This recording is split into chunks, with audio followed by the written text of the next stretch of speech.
বন্ধুরা, আজকের গল্প হচ্ছে বাঘের পায়খানা।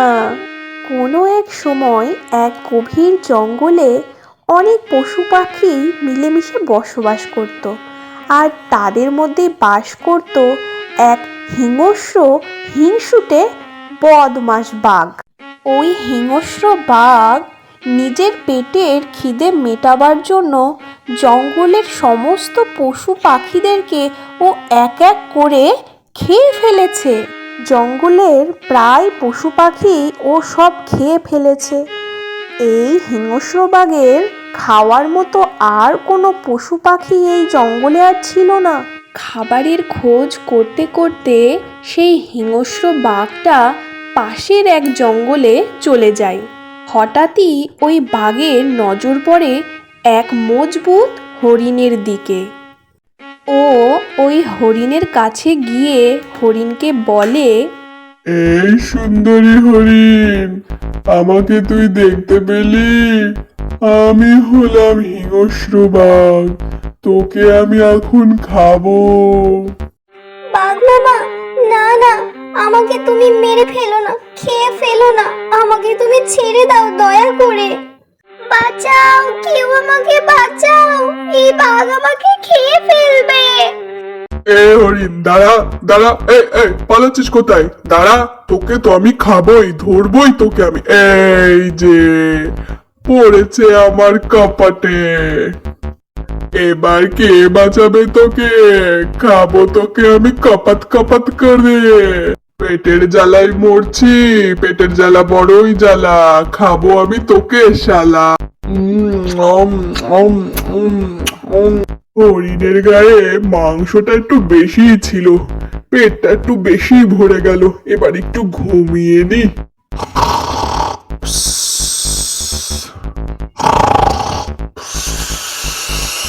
হরিণটাকে খাওয়ার পর থেকে পেটটা অনেকটা লোড হয়ে গেছে, একটু পায়খানা করলে ভালো হয়।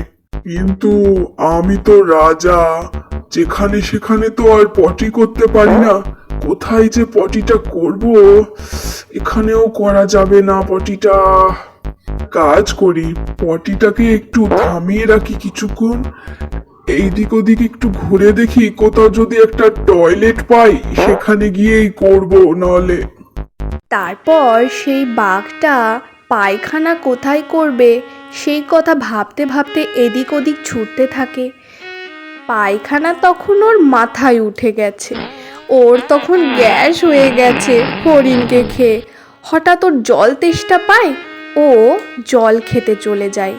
জল খাওয়া হয়ে গেলে ওখান থেকে বেরিয়ে যেতে যেতেই রাত ঘনিয়ে যায়, তাই ও রাতটা ওখানেই কাটিয়ে দেয়। তার পরের দিন সকালে এই জঙ্গলেরই চালাক শিয়াল জানতে পারে যে পাশের জঙ্গলের এক বাঘ এই জঙ্গলের হরিণকে খেয়ে ফেলেছে। এই কথা সে বলতে চায় তার বড় ভাই চিন্টু শিয়ালকে। এই সমস্ত কথা চালাক শিয়াল চিন্টু শিয়ালকে বলার পর চিন্টু শিয়াল বলে, কি বলছিস ভাই? এত বড় সাহস ওই বেটার! হ্যাঁ, আমাদের জঙ্গলে এসে আমাদের এই হরিণটাকে খেয়ে নিল। দাঁড়া বেটা আসুক আমার কাছে, তারপরে দেখাবো ওটাকে মজা। তারপর চিন্টু শিয়াল তার চায়ের দোকানে চলে যায়। চিন্টু শিয়াল দোকানে বসতে না বসতেই সেইখানে সেই হিংস্র বাঘটা উপস্থিত হয়। বাঘটা এসে বলে, আরে শিয়াল ভাই, বলছি তোমার কি এই দোকানের আশেপাশে কোনো পটি করার জায়গা আছে? আমার না খুব পটি পেয়েছে, একটু পটি করতে পারলে ভালো হয়। হ্যাঁ বাঘ দাদা, এইটুকু ব্যাপার। ওই তো আমার দোকানের পাশে দেখেন একটা টয়লেট আছে, চলে যান ওইখানে। ব্যাটার মনে হয় সত্যি সত্যি পায়খানায় পেয়েছে, এছাড়া আর এমন কিছু নয়। পায়খানাটা আমার যা আকারে পেয়েছে, যতক্ষণ না করছি শান্তি পাচ্ছি না। যাই যাই, এখানটাতে করে নি পায়খানা। পায়খানাটা করে যা শান্তি পেলাম, কিন্তু পেটের মধ্যে যে এবার আরো খিদে বেড়ে গেল। এখন আমি কি করি? এখন একটা কাজ করি, আমি ওই শিয়ালটাকেই আমি খেয়ে নিই, অনায়াসেই আমার পেটটা ভরে যাবে এতে। বলছি শিয়াল ভাই, বড্ড খিদে পেয়ে গেছে, তোমার কাছে কি কোনো মাংস আছে খাওয়ার জন্য? না বাঘ দাদা, আমার কাছে মাংস পাবে না, চা, চিজ, বিড়ি, সিগারেট এইসবই পাবে শুধু। আলুম, তাহলে তো আমার তোমাকেই খেতে হবে। আলুম। আরে বাঘ দাদা, এ কেমন কথা বলছেন আপনি?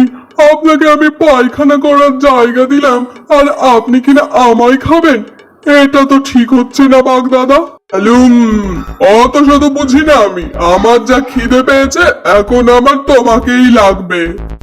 বাঘ দাদা, তবে একটা শর্ত মানেন আমার দয়া করে। আমার একটা বুড়ো মা আছে, তাকে আমি একবার শেষবারের মতো দেখে আসি, তারপরে নয় আপনি আমাকে খাবেন। ঠিক আছে, যাও যাও, দেখা করে আসো। আরে ভাই রে ভাই, তুই তো ঠিক কথাই বলেছিস, ওই বাঘটা তো আমাকেই খেতে চলে এসেছিল, আমি কোন রকমে পালিয়ে আসলাম।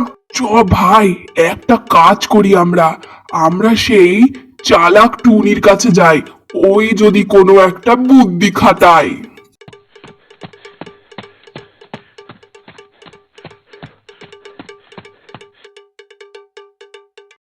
টুনি বোন, পাশের জঙ্গলের ওই বাঘটা বড্ড জ্বালাচ্ছে, সবাইকে আমাদেরকে খেয়ে নেওয়ার জন্য উঠে পড়ে লেগেছে, কিছু একটা আমাদেরকে করতেই হবে। বলো টুনি বোন, কি করব আমরা? রে চিন্টু দাদা, তুমি খামাকা চিন্তা করো, তোমার শুধু কাজ চিন্তা করাই নাকি? আমি আছি তো, ছোট্ট পাখি টুনি আমি, তীক্ষ্ণ বুদ্ধি আমার। এবার দেখো আমার কামাল। ওই বদমাস শিয়ালটা তো বড্ড চালাক, আমার হাতের কাছ থেকে পালিয়ে গেল।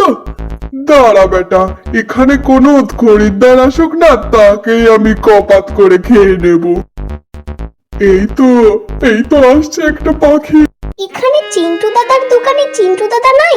কোথায় চিন্টু দাদা? আমি চিপস নিতে এসেছি। কিন্তু আমাকে দায়িত্ব দিয়ে গেছে দেখার জন্য, ওর মার সাথে দেখা করতে গেছে, বলো কি নেবে? নিতে এসেছিলাম তো চিপস, কিন্তু চিন্টু দাদা নেই যখন আমি আর নেব না। আরে ভেতরে আসো, আমি দেব তোমাকে ভেতরে? ভেতরে কেন যাব আমি? আমি তো চিন্টু দাদার কাছ থেকেই চিপস নেব, চললাম আমি এখান থেকে। আরে পাখি, তুই এখান থেকে যেতে পারবি না, তোকে তো আমি খাবো। আবি আমাকে ধর, আমাকে ধরে ফেল, ধর। বাবা, পাখিটাও তো উড়ে চলে গেল, এখন আমি খাবো কি? একটা কাজ করি, একটু ঘুমিয়েই নি আমি।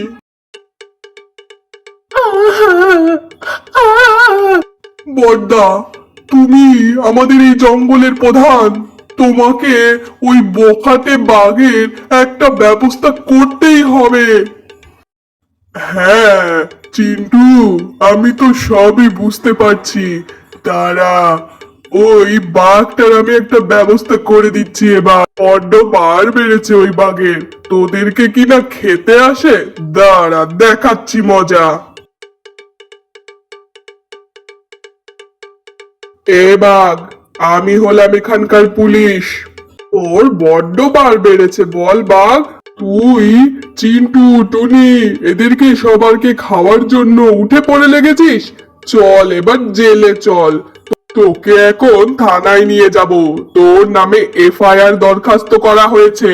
কিন্তু পুলিশ হাতি দাদা, আমি তো কিছু করি নাই, আমি তো পায়খানা করতে এসেছিলাম এই জঙ্গলে। তোর নাটক তুই এখন ছাড়, এখন পুলিশ থানায় চল আমার সাথে। শেষ বেশ কিনা আমাকে জেলের ঘানি টানতে হলো। হাতি দাদা, তুমি তো এই জঙ্গলের প্রধান পুলিশ, তোমার জন্য ওই বখাটে হিংসুটে বাঘটা সাজা পেল, বেশ হলো, মজা পেলাম। বন্ধুরা, আজকের গল্প এই বাঘের পায়খানা তোমাদের কেমন লাগলো আমাদেরকে অবশ্যই জানিও, আর লাইক আর সাবস্ক্রাইব করতে একটুও ভুলো না।